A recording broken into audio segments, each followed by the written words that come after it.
काकभुशुंडी रामचरितमानस के पात्र हैं। गोस्वामी तुलसीदास जी ने रामचरितमानस के उत्तरकांड में लिखा है कि काकभुशुंडी परम ज्ञानी राम भक्त थे। पूर्व के एक कल्प में कलयुग का समय चल रहा था।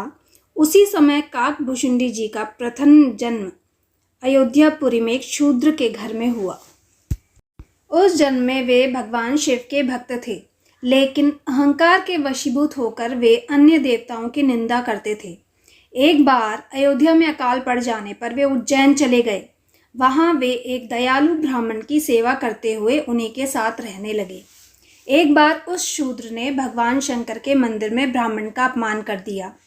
इस पर भगवान शंकर ने आकाशवाणी करके उसे श्राप दे दिया कि तुमने गुरु का निरादर किया है, इसलिए अब सर्प की अधम योनि मिलेगी और सर्प योनि के बाद तुझे 1000 बार अनेक योनि में जन्म लेना पड़ेगा।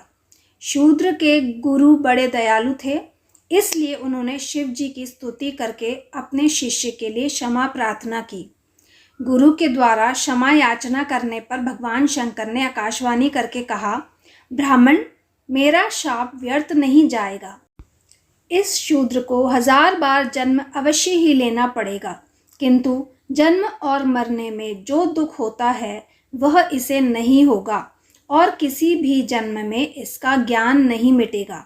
इसे अपने प्रत्येक जन्म का स्मरण बना रहेगा। जगत में इसे कुछ भी दुर्लभ न होगा और इसकी सर्वत्र अबाध गति होगी।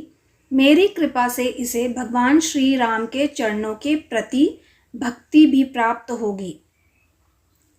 इस तरह हर जन्म की याद बनी रही। समय के साथ श्री राम जी के प्रति भक्ति भी उसमें उत्पन्न हो गई।